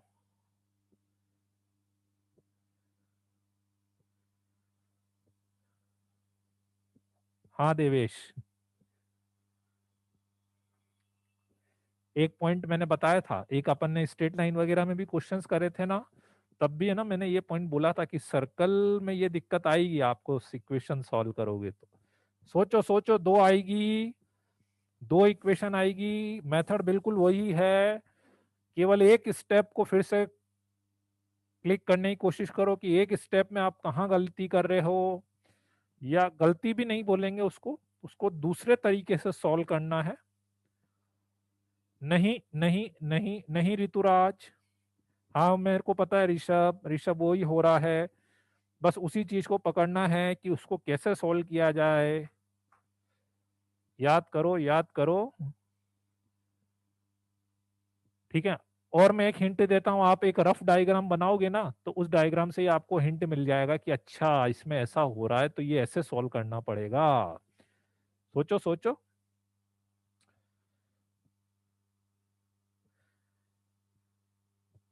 यश वो आंसर गलत बता रहे हो आप, यश पांचाल आप आंसर लिखने में गड़बड़ कर रहे हो, लिखने में गड़बड़ कर रहे हो। हाँ माधव ने सही लिखा है, माधव ने बिल्कुल सही लिखा है। नहीं नहीं नहीं नहीं नहीं, बहुत बेसिक गलती, plus minus whole square under root, कोई ऐसे मॉड वर्ड कुछ भी वैसी वाली गलती नहीं है। इवन आप, मैं बोल रहा हूँ ना, एक बार आप रफ डायग्राम बनाओगे ना, पता है डायग्राम से समझ में आ जाएगा, अच्छा इसमें तो ये हो रहा है। एकांश ने पेयर ऑफ लाइन निकाल दी है, तो पेयर ऑफ लाइन तो ठीक है, चलो बात मान ली आपकी। वैभव गोयल का आंसर बिल्कुल सही आ रहा है। हाँ, एक टेंजेंट बिल्कुल सही है ऋतुराज, अब पकड़ लिए हो तुम।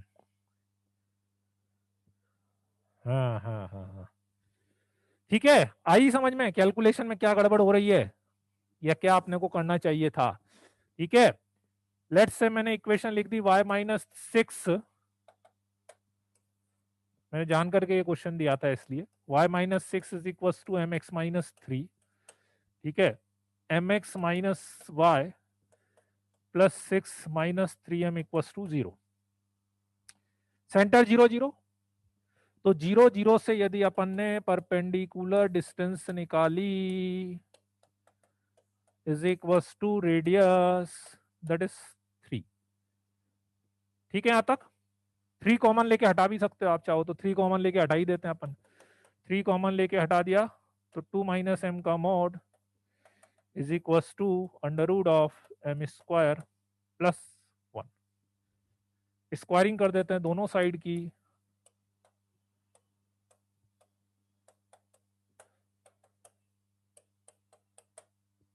Now the point is that कि m square is getting cancelled.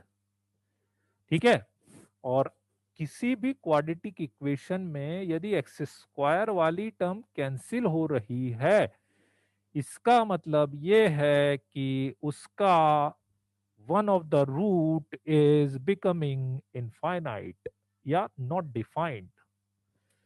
उसका एक रूट इनफाइनाइट या नॉट डिफाइंड बन रहा है। याद आ रहा है कुछ ऐसा? तो कैसे करते हैं सॉल्व? सॉल्व करने के लिए क्या करोगे बच्चों? एम स्क्वायर से डिवाइड करेंगे। सॉल्व करने के लिए उसको एम स्क्वायर से डिवाइड करोगे, तो एम स्क्वायर से यदि मैं डिवाइड करूंगा तो वैसा हो जाएगा, 1 से 1 कैंसिल हो जाएगा। ठीक है, इसको इधर ले आते हैं तो 3/m square minus 4/m equals to 0। 1/m common, 3/m minus 4 equals to 0। So 1/m equals to 0 means m not defined, or 3/m is equals to 4, m equals to 3/4, m not defined आ गया, m 3/4 आ गया। ठीक, बाकी दोनों value इसमें रख दो। m not defined आएगा तो इक्वेशन क्या एक्चुअली क्या हो रहा है ना, जैसे आपने, इसीलिए मैं बोल रहा था डायग्राम से बहुत इजीली आपको दिख जाएगा। सर्कल है x square plus Y square is equal to 9, मतलब दिस इज 3,0, और पॉइंट क्या था 3,6। 3,6 मतलब इसी के ऊपर यहां पे पॉइंट है, तो एक टेंजेंट ऐसी है ना,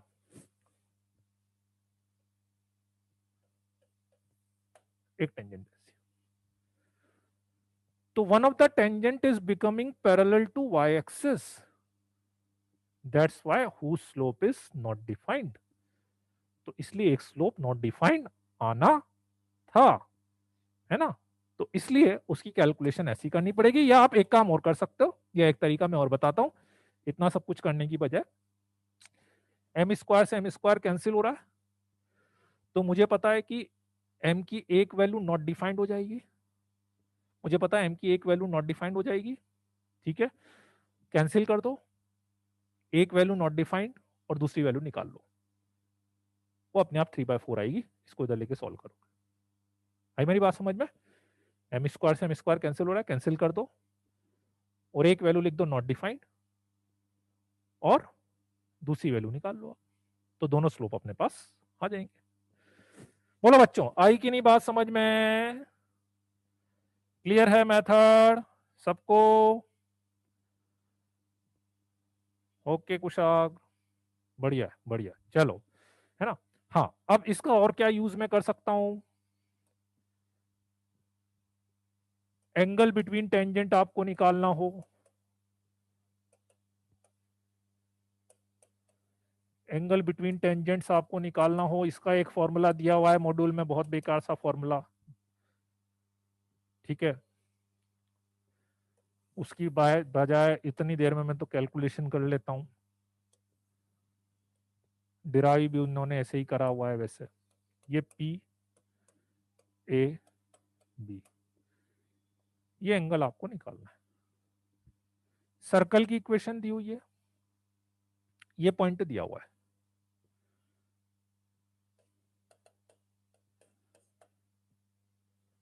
सर्कल की इक्वेशन दी हुई है।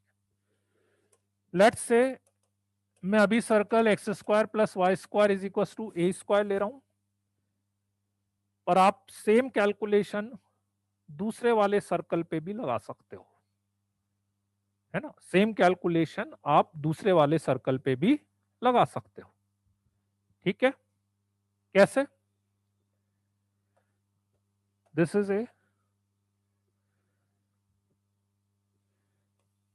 This is root S one, अभी निकाला था, लेंथ ऑफ द टेंजेंट निकाला था, लेंथ ऑफ द टेंजेंट हो जाएगी ना रूट एस वन,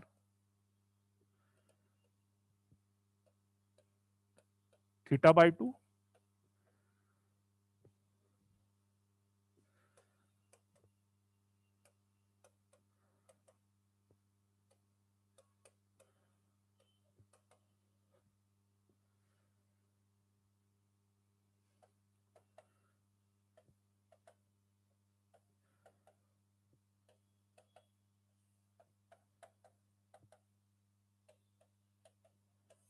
बोलो बच्चों, आई कि नहीं बात समझ में? किसी को कोई डाउट है इस मेथड में? इससे सिंपल मेथड बताओ, ये फॉर्मूला याद रखने की जरूरत पड़नी चाहिए क्या आपको, कि निकाल सकते हो?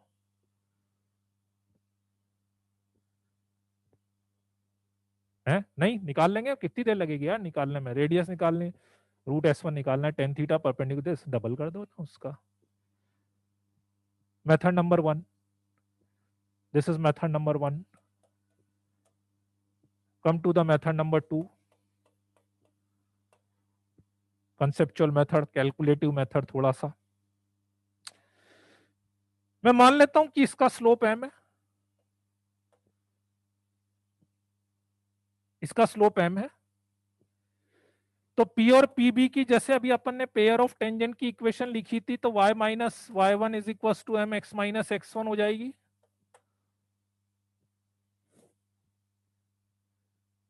ये इसकी इक्वेशन लिखी थी बिल्कुल, जो अभी अपन ने जैसे पेयर ऑफ टेंजेंट में करा था ना बच्चों, वैसे। तो m x minus y plus Y one minus M x one equal to zero. Condition of tangency लगा दो, सेंटर से परपेंडिकुलर डिस्टेंस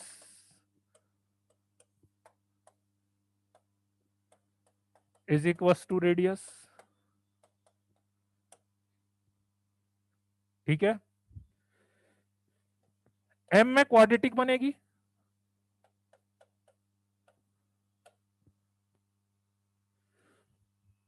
आपको एम की वैल्यू निकालने की जरूरत भी नहीं है। आप बोलो दो वैल्यू आ जाएगी, वैसे तो एक ऑप्शन क्या है, एम में क्वाड्रेटिक बनी, दो वैल्यू आ गई, दो वैल्यू इन दोनों का स्लोप आ गई थी, दोनों के बीच का एंगल निकाल लेना।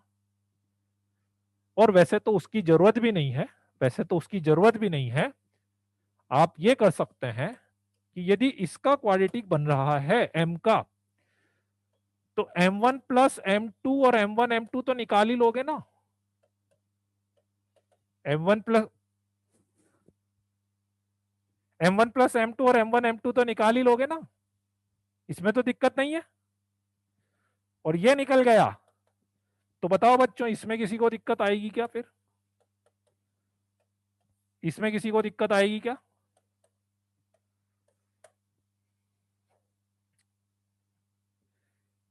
क्वाड्रेटिक कितनी भी कॉम्प्लिकेटेड आ जाए, क्वाड्रेटिक कितनी भी कॉम्प्लिकेटेड आ जाए, हो सकता है कि एम वन और एम टू सॉल्व नहीं हो रहा हो, पर ये और ये तो इजीली निकल ही जाएगा ना। और ये दोनों निकल गया तो ये निकालने की तो बात बहुत आसान हो जाएगी। बोलो बच्चों, दोनों मेथड समझ में आ गए? दोनों में कोई डाउट? जो जिसमें इजी लगे, कुछ प्रॉब्लम में अपन दोनों तरह से करेंगे चीजें, है ना। यहाँ पे इसीलिए मैं बार बार बोल रहा हूँ, सर्कल में आप जितना कंसेप्चुअली क्लियर होंगे ना, क्वेश्चन करने में उतना मजा आएगा, और जितना फॉर्मूले को याद करके जाना चाहोगे तो वो दिक्कत करता जाएगा, है ना। हाँ, वो भी सही है कि आप यदि पेयर ऑफ टेंजेंट के बीच का फॉर्मूला लगा रहे होंगे ना, तो उसमें फिर वो एंगल बिटवीन द लाइंस वाला फॉर्मूला लगा देना, 2√h² minus AB upon A plus B वाला ऑप्शन भी बिल्कुल सही है। ठीक है, ठीक है बच्चों, तो बहुत है आज के लिए इतना। इसको लिख लो, इसको लिख लो, तो इसको लिख लो, चलो लिख लो, तो लिख लिया सबने। चलो तो फिर okay then, bye bye, good night, see you. जिसने ये नहीं लिखा लिख लेना।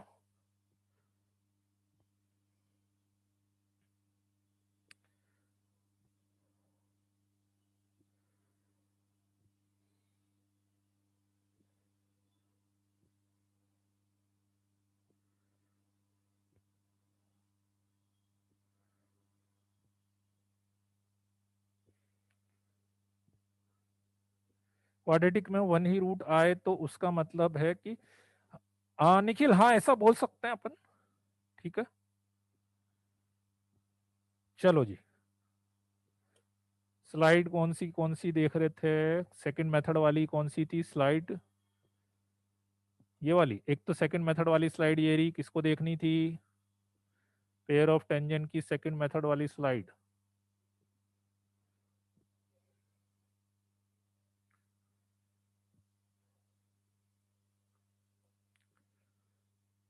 ठीक है, चलो बाकी ये है, इक्वेशन ऑफ नॉर्मल बताया था, लेंथ ऑफ टेंजेंट बताया था, और एक क्वेश्चन ये बताया था, और एक ये आपका होमवर्क वाला क्वेश्चन था। ठीक है, चलो okay then, bye bye, good night.